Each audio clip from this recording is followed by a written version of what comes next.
dislocated, determined to distract, demand, distrust, dislike, dissolve.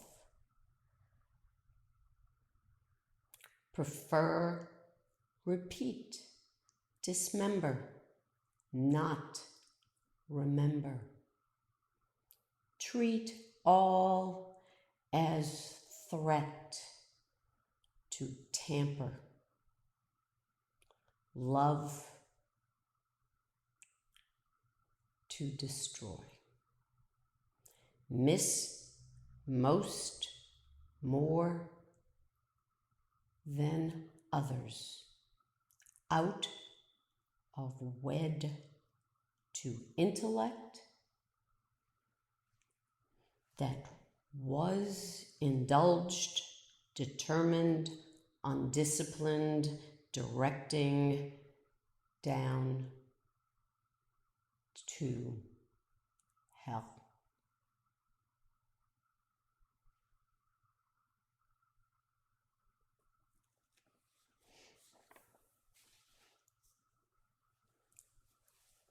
Let's sit for a minute or two.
I wanted to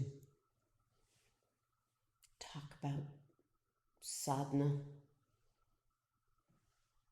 what Baba taught, what I learned. People tend to come to sadhana and want to be fixed. People don't need to be fixed. They want to be fixed and then be able to go back to their old life and be happy.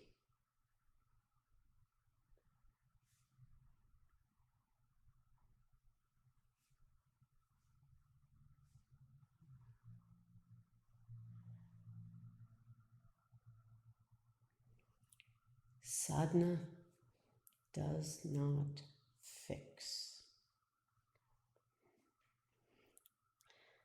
Loving God is not a disability.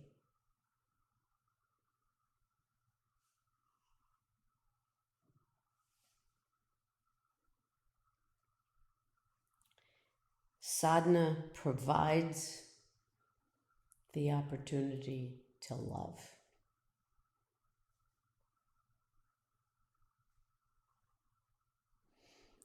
Whether a person is a householder, a renunciate, or whatever.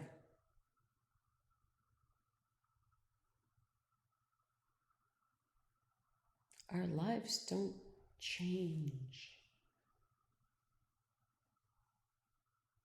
all that much externally. If we're doing sadhana. What we bring to the table can change, but Prakriti, nature,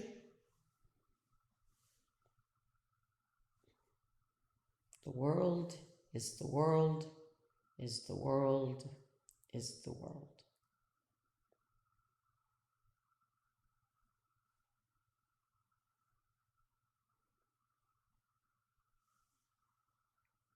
Destiny, karma, it's all set. Destiny is set. Prarabdha karma is set. We have appointments. We have life lessons.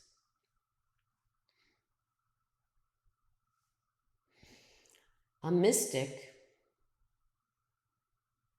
feels compelled to share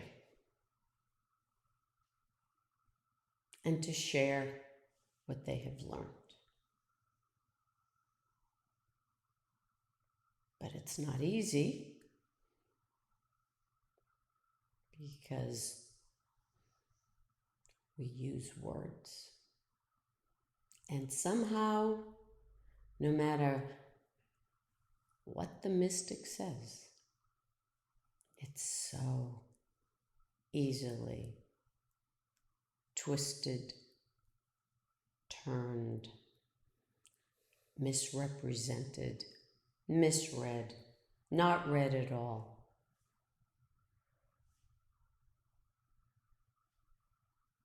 By people who do not understand, see, decide, are sure.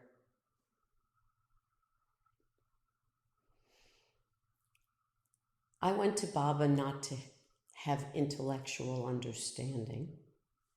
I knew that was not going to be it at all. I went to Baba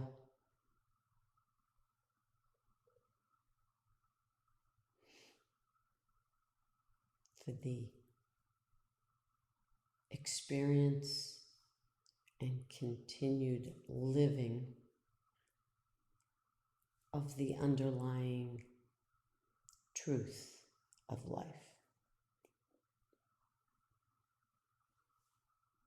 So I did not expect Baba to sit there and intellectually inform me. I wanted the experience all the time. Hence why I stood on the back steps after lunch. Why I was in the courtyard. That was Baba's gift to me, because he knew I was determined. That was what I wanted. He knew what I wanted. It was a gift. On those back steps, Baba taught me experientially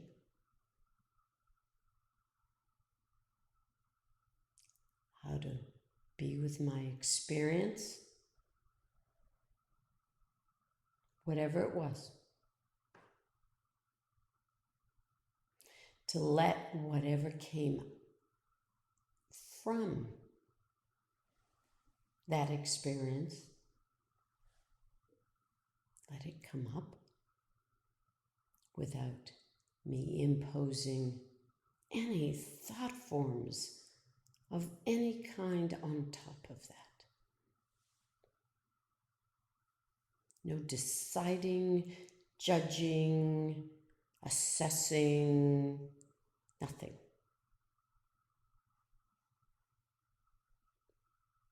And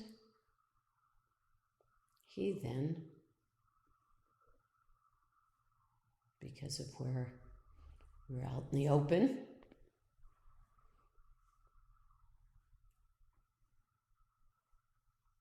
I had to function appropriately on the physical plane.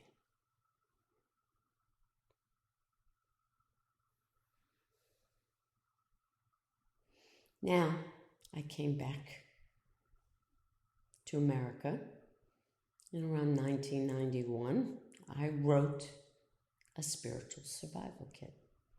In the meantime, I had been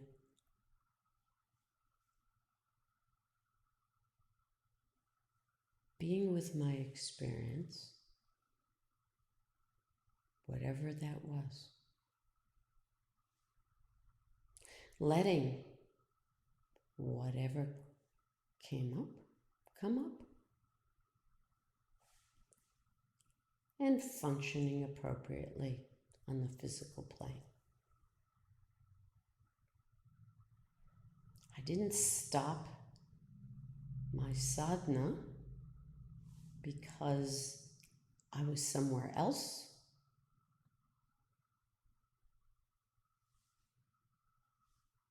I had no support.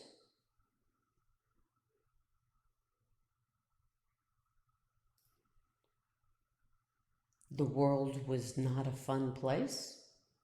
Didn't matter. Did not matter. My commitment was to Baba. So it didn't matter what I was doing externally that was in fact appropriate to the situation. What was important is that I was willing to be with my experience, whatever that was. Let whatever come up from that experience come up.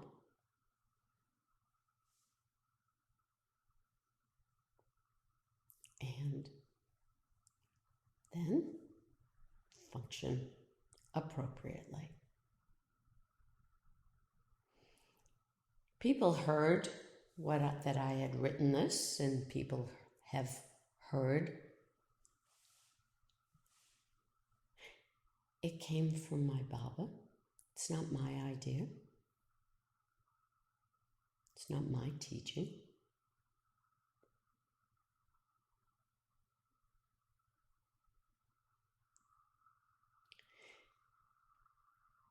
And my Baba got it from his Baba.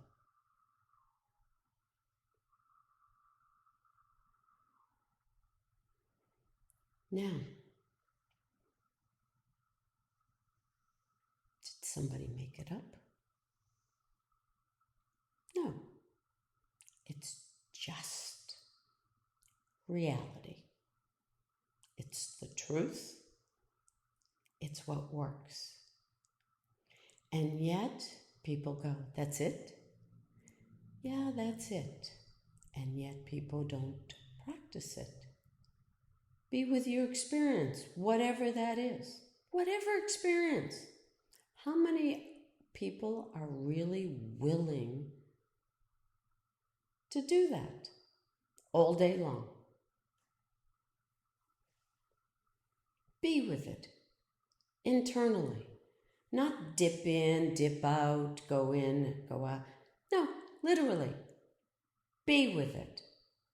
Whatever it is. Because as we do that, it dissolves. We get to see our emotions are not who we are. We get to see vibrations are not who we are.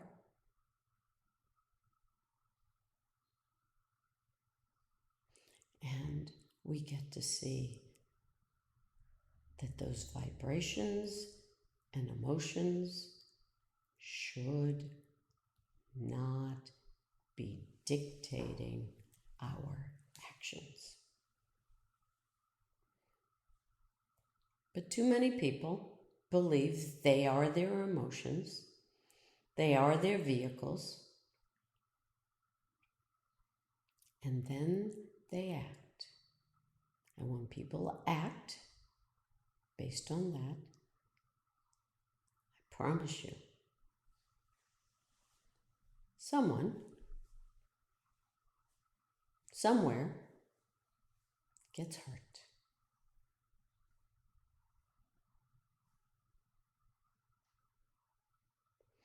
So I wanted to read from the Spandakarikas. It's a tantric text.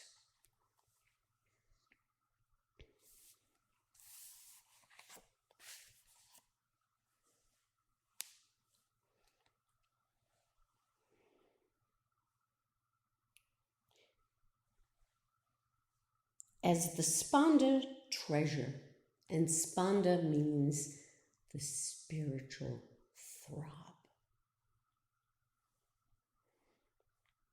As the Spanda treasure opens up before the awakened one in those particular states in which all states of mind other than the awareness of Spanda have ceased. Spanda, which has appeared with ease on account of the firm grip of it by one intent on its discernment. The author teaches that these particular states should, first of all, be the sphere of effort on the part of the partially awakened yogi.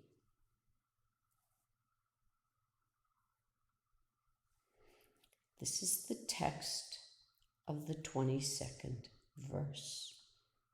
In that state is the Spanda principle, firmly established, to which a person is reduced when he is greatly exasperated or overjoyed, or is in impasse reflecting what to do, or is running for life.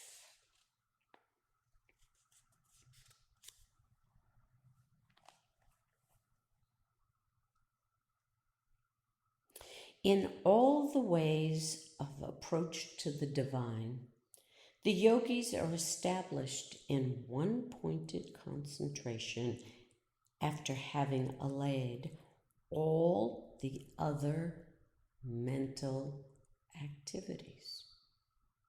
But in these states of vehement anger, etc., all the other activities of the mind cease by themselves without any effort on the part of the yogis. And in such crucial moments, if the yogis, who are always on the alert for grasping the Spanda principle, instantly become introverted, they attain their desired object instantly. Their desired object is the Spanda principle.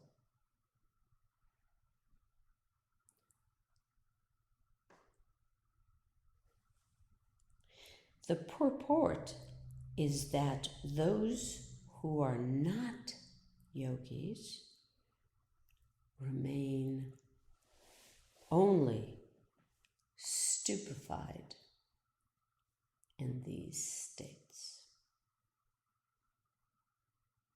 In other words, all the emotions heightened, whether overjoyed or angered,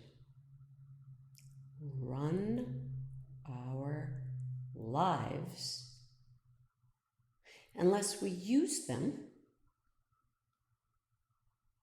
by willing to go in, be with them,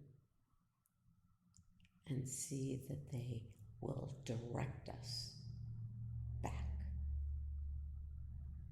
It's a choice. It's a choice. It's a choice. And I went to Baba to learn this. To not be run by anything.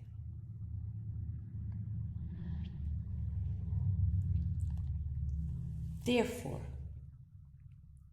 the text goes on, considering carefully the cessation of all other mental activities, instantly allaying the states of anger, uncertainty within him, by the device of the tortoise contracting all its limbs within, on the occasion of fear, or by expanding his state of joy, running for his life, etc., he should contemplate on the Spanda energy, which has been manifested itself before him.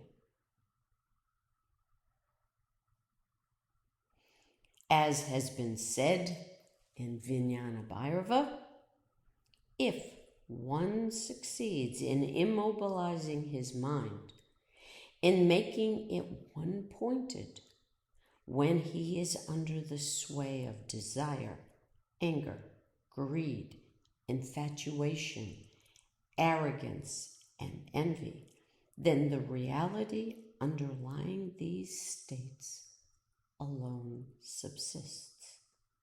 That's verse 101. On the occasion of a great delight being obtained, or on the occasion of delight arising from seeing a friend or relative after a long time, one should meditate on the delight itself and become absorbed in it. Then his mind will become identified with it. Be with your experience, whatever it is.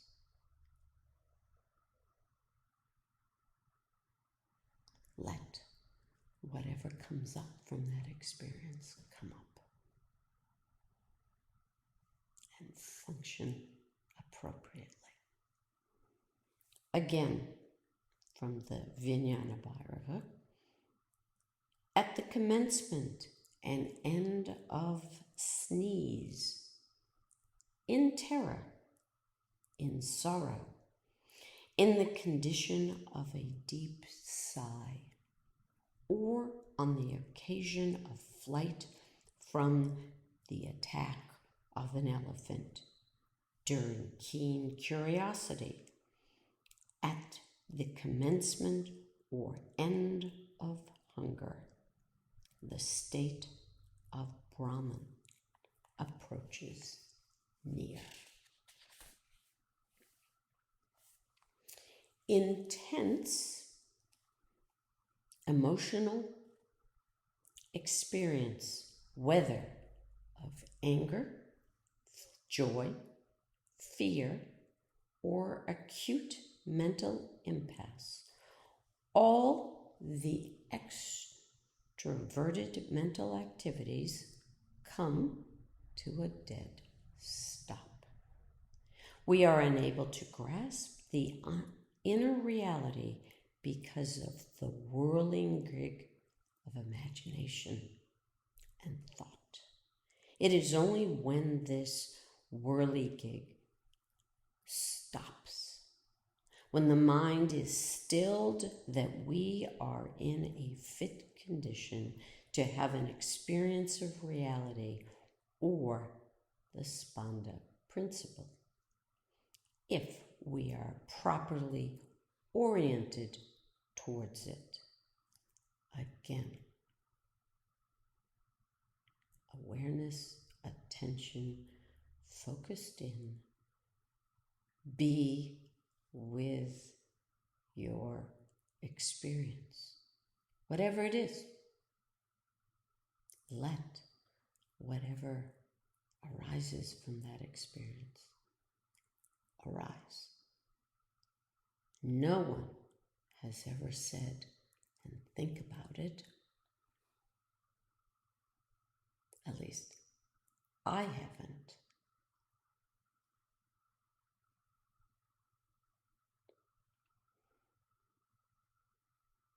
Yogis, mystics, practice meditation in order to put a stop to all restless mental activities.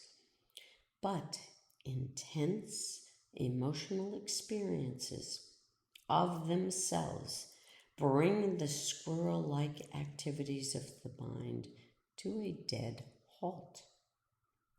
That is the psychological moment for catching the vibration of the inner reality, the divine spanda, if one is properly introverted to be blessed with its vision.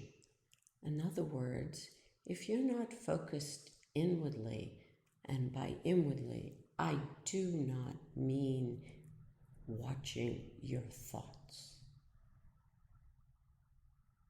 If you are not focused inwardly toward, with your experience, you don't have a chance. And again, I'm going to just say, Saint Simeon in the Philokalia tried to explain it, guard the heart. Every tradition says the same. This opportunity is not open to all. It is open only to those who are eagerly waiting for its reception. That is why Keshmaraj says, In all these intense emotional states of vehement anger, etc., all other mental activities cease of themselves.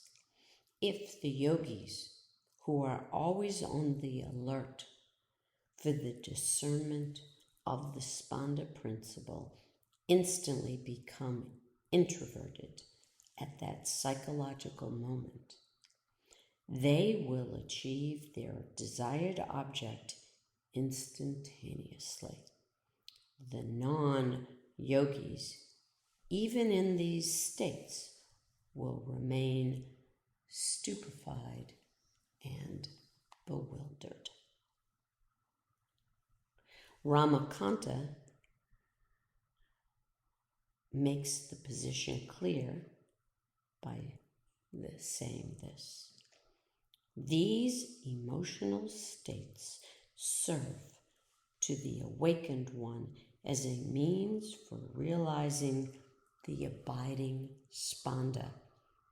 If they throw him into a reflective recollection of his essential I consciousness, not if they involve him in their own experience.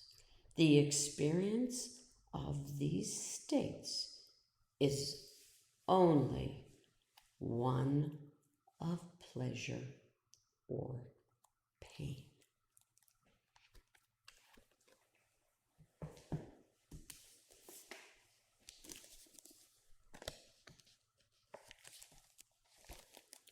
This is also from the Spanda Karikas.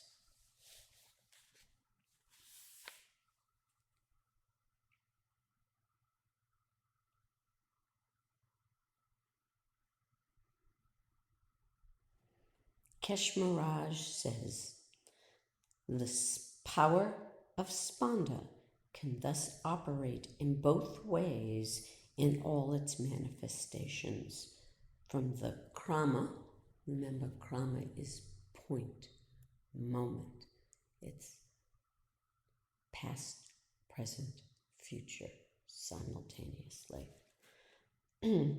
which Keshmaraj adopts here. The power of Spanda is identified with the supreme energy of consciousness, who emanates the spheres of energy that encompass the mind, senses, and body, and can operate in this twofold way.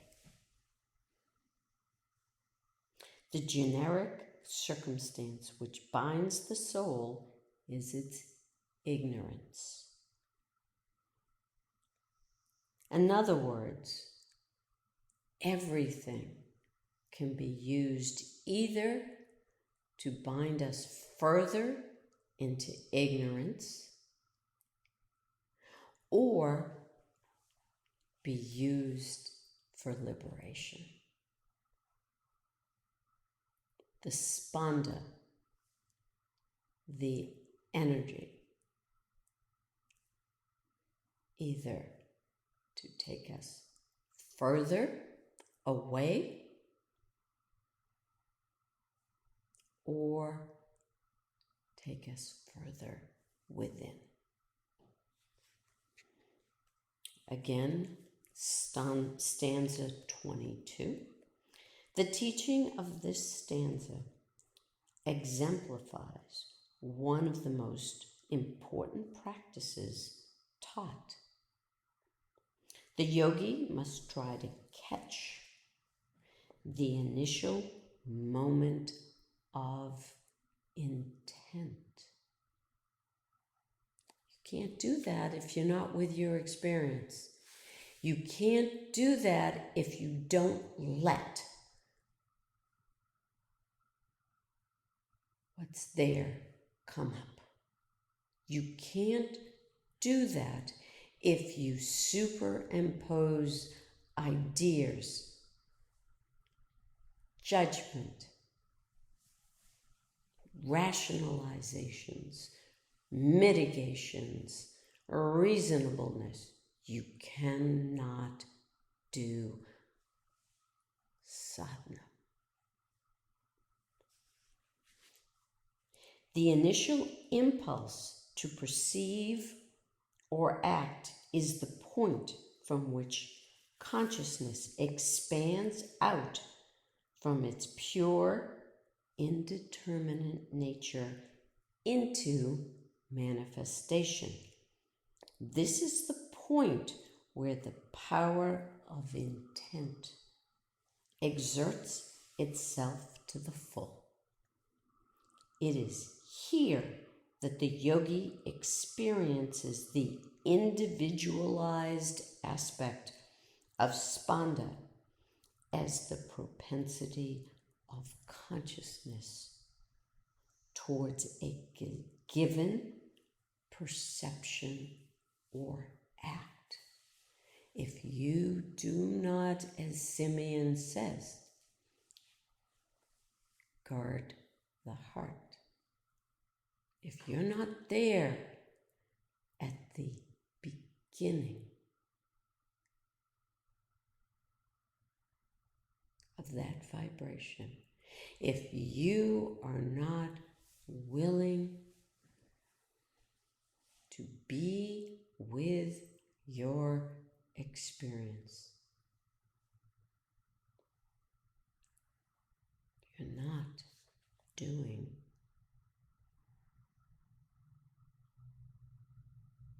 what I was taught and what I teach.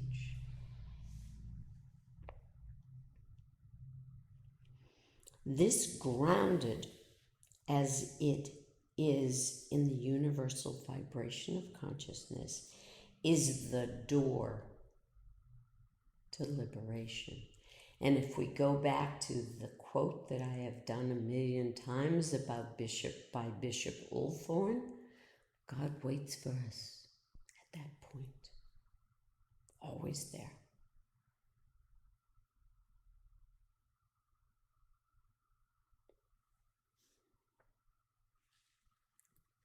Accordingly, Abhinava defines the universal principle of pulse of consciousness, the vibration of consciousness consisting of three powers: will, knowledge, and action.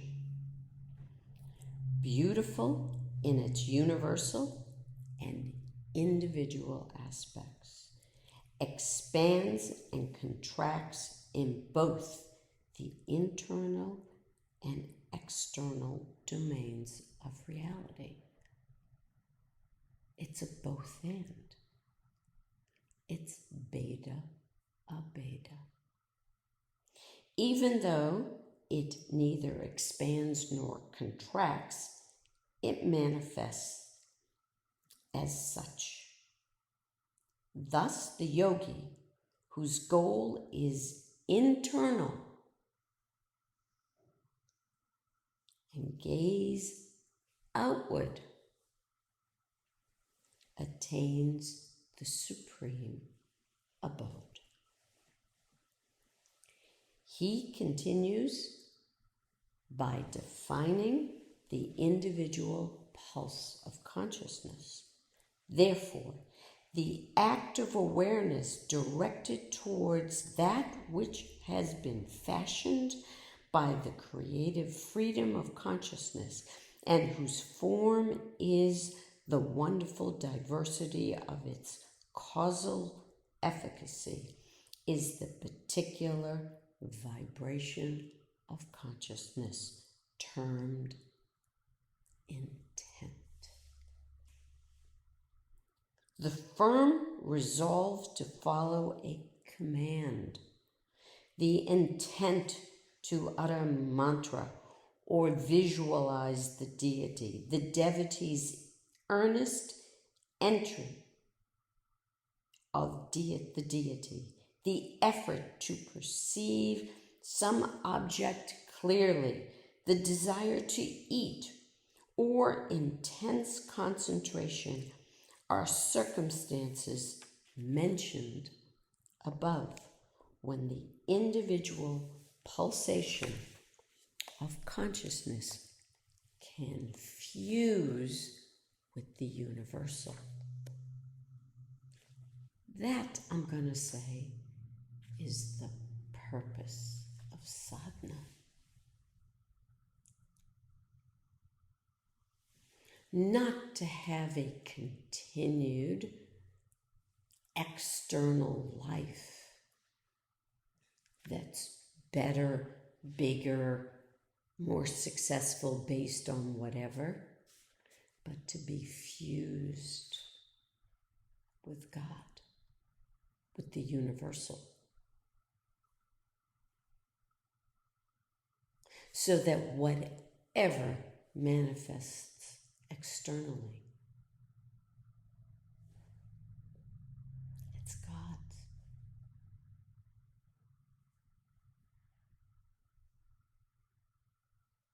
But that requires being willing to practice. Not an idea, not a thought form, but to practice.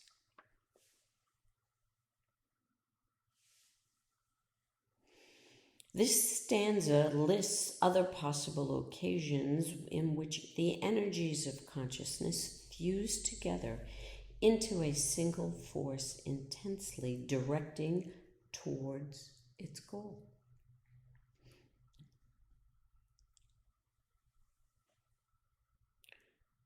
Here, the stanza is drawing from the yoga practice taught in the Tantras, like the Vijnana Bhairava, which Kesh Maharaj quotes in his commentary, as does Bhagavad Dupala. All possible emotive states, even the most negative, can serve as an opportunity for the yogi to realize ultimate reality, free of the obscuring veil of thought constructs. Be with your experience, whatever it is. You can't do that if you're spending your time thinking about it.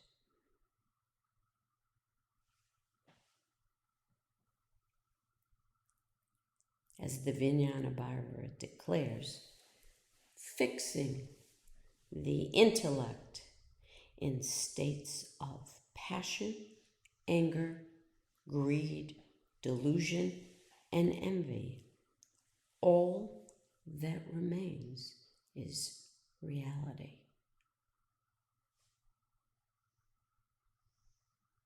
The yogi must take care to fix his attention on the underlying energized consciousness into which his mental and sensory energies are withdrawn. There they are gathered together into the universal pulsation of consciousness, which is stable and free of the manifold alterations of the countless individual pulsations which issue from it if the yogi loses his grasp of it, his essential nature, and is precipitated into the welter of emotions. In other words, if you do not be with your experience, whatever it is, let whatever comes up, come up. Not as an idea, but as a reality.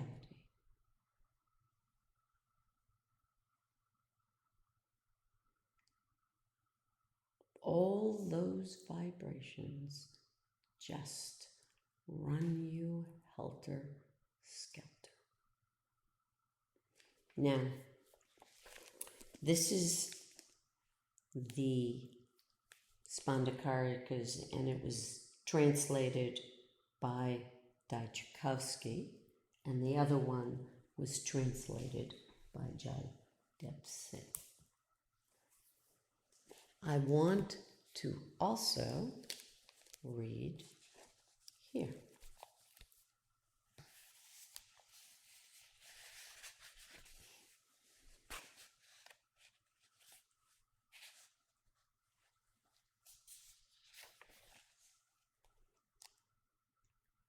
This is the Vijnana Bhairava.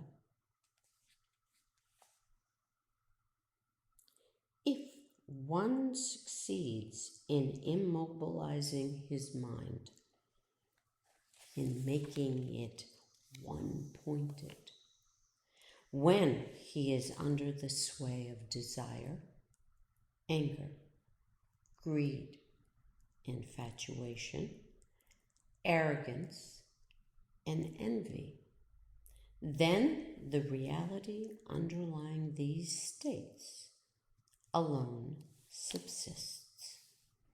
And here's the note.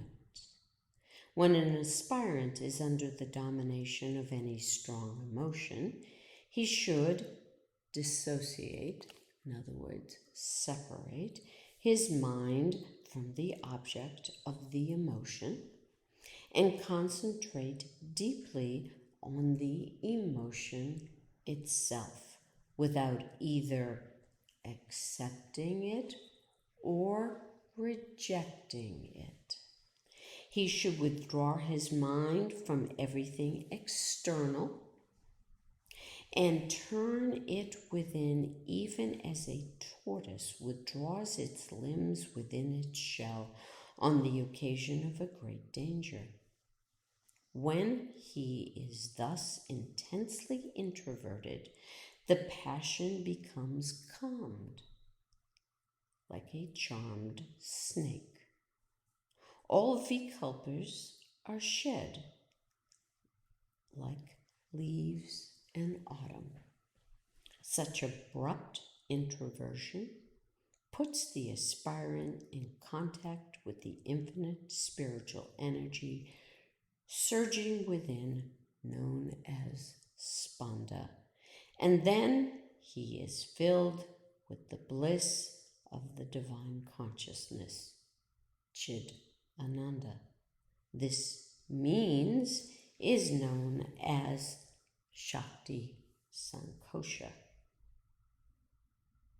And what Sankosha means is to enter the heart or mystic center. Thus, even a strong passion may lead a cautious yogi to spiritual bliss.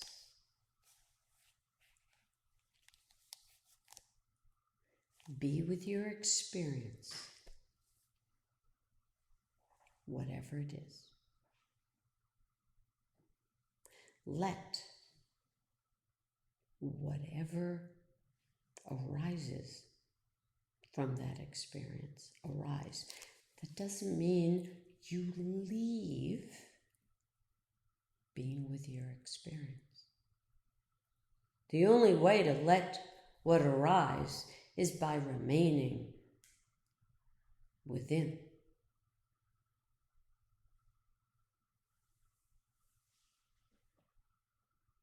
And then you function appropriately on the physical plane.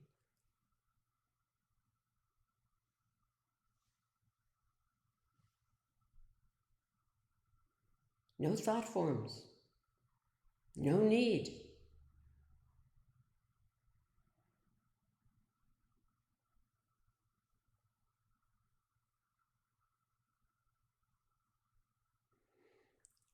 I've said this over and over and over and over again.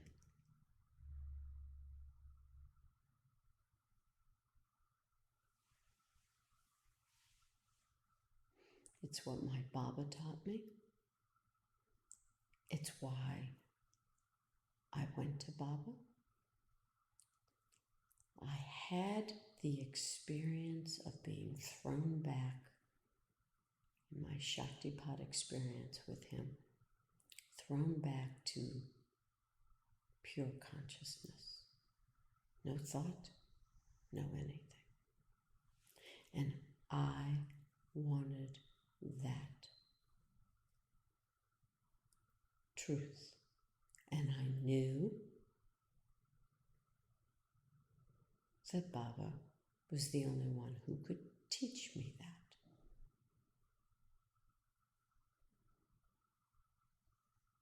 And he did. And he didn't have to say, oh, Rohini, it's from the Vijnana Bhairava, it's the Tantric text.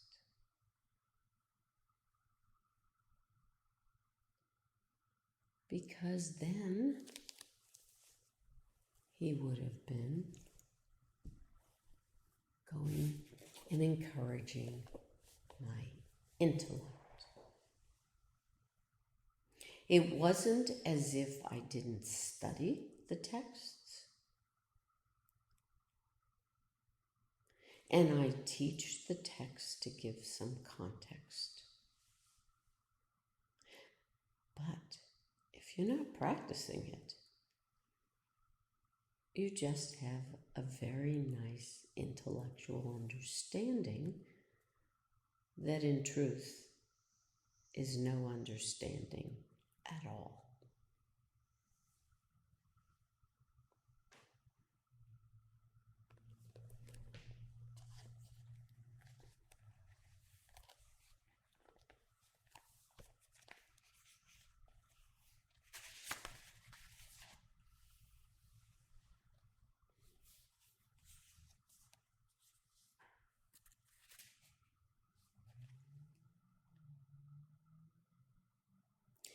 Lakshmanju says about this practice, there is only awareness, so it is Shambhava.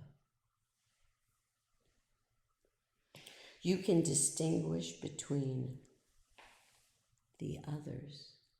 So when you practice taking your attention out of your head and bringing it down into the center of your chest, that's Shaktupaya.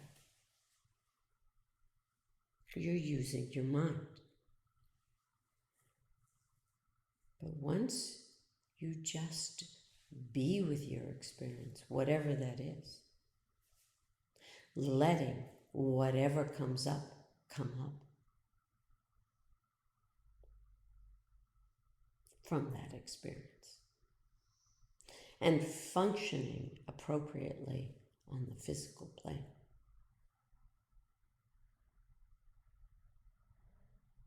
Mere orientation of the will.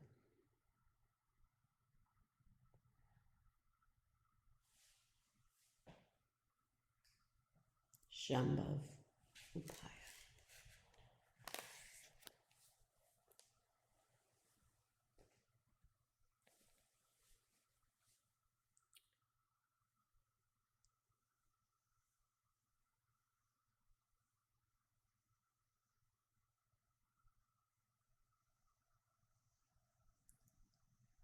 Thank you.